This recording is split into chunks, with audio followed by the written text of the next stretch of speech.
Assalamualaikum warahmatullahi wabarakatuh.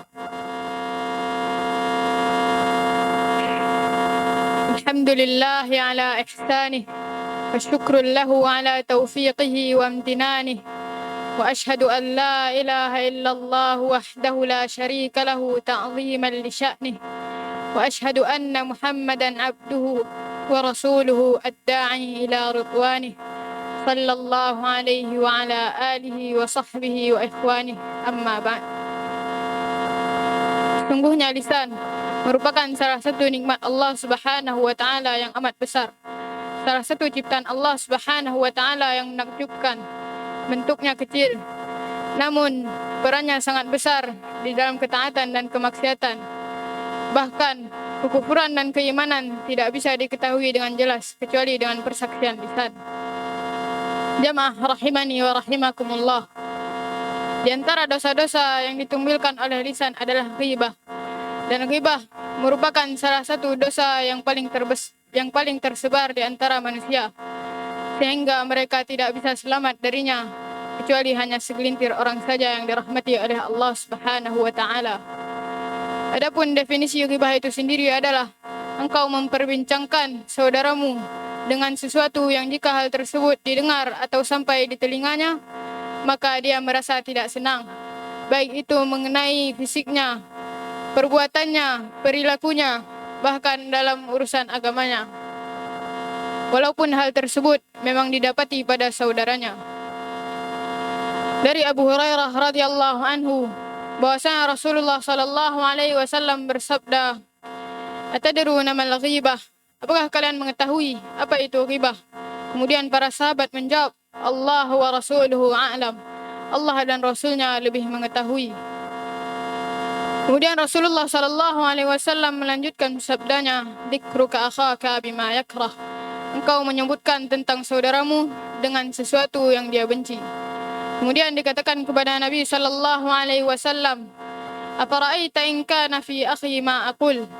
Bagaimana pendapat engkau bila pada saudaraku memang benar ada apa yang aku ucapkan? Kemudian Rasulullah sallallahu alaihi wasallam menjawab, "In kana fihi ma taqul faqad ightabtahu wa in lam yakun fihi ma taqul faqad bahattahu." Jika pada dirinya didapati apa yang engkau ucapkan, maka engkau telah berbuat ghibah terhadapnya. Namun jika tidak didapati padanya apa yang engkau ucapkan, maka engkau telah melakukan tuduhan dusta terhadapnya. Dan Nabi sallallahu alaihi wasallam juga bersabda, "Lamma urija bi marartu biqaumin lahum aghfarun min hasin yakhmishuna wujuhahum wa sudurahum." Ketika aku diangkat, yaitu pada peristiwa Isra Mi'raj, aku melewati sebuah kaum yang memiliki kuku dari tembaga. Kemudian mereka mencakar wajah-wajah dan dada-dada mereka. Aku pun bertanya kepada Jibril, "Man haula ya Jibril?" Siapakah mereka wahai Jibril?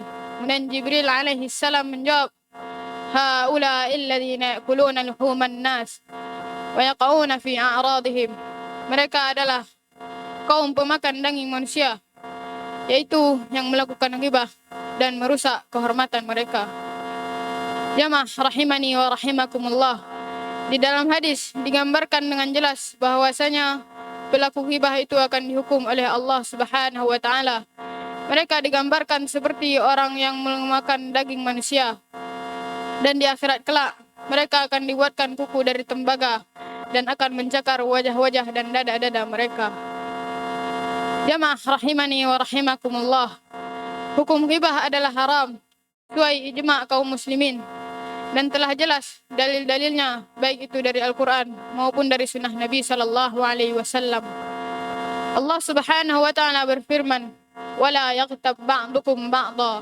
Janganlah sebagian kalian menggunjing sebagian yang lain. Oleh karena itu, sudah sepantasnya bagi seorang muslim untuk tidak berbicara kecuali pada perkataan tersebut terdapat maslahat di dalamnya.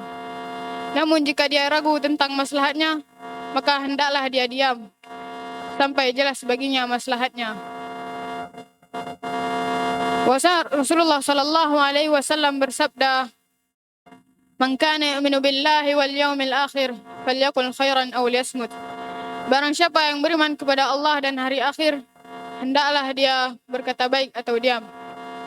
Dan ketahuilah para jamaah rahimani wa rahimakumullah, seorang muslim yang paling utama adalah muslim yang mana kaum muslimin itu selamat dari bahaya lisan dan tangannya. Dari Abu Musa al-Asy'ari radhiyallahu anhu, bahwasanya dia pernah bertanya kepada Nabi sallallahu alaihi wasallam, ayyul muslimina afdal? Siapakah muslim yang paling utama? Kemudian Nabi sallallahu alaihi wasallam menjawab, man salimal muslimuna min lisanihi wa yadihi, yaitu seorang muslim yang mana kaum muslimin selamat dari bahaya lisan dan tangannya. Mungkin hanya ini yang dapat saya sampaikan. Lebih dan kurang saya mohon maaf. Semoga Allah Subhanahu wa taala menjaga lisan-lisan kita dari menggunjing orang lain, terlebih lagi di bulan yang suci ini. Dan semoga Allah Subhanahu wa taala mengumpulkan kita kembali di surga yang kelak. Amin ya rabbal alamin. Jazakumullah khairan ala husni istima'ikum wa ihtimamikum. Wa barakallahu li wa lakum. Subhanakallahumma wa bihamdika asyhadu an la ilaha illa anta astaghfiruka wa atubu ilaik. Assalamualaikum warahmatullahi wabarakatuh.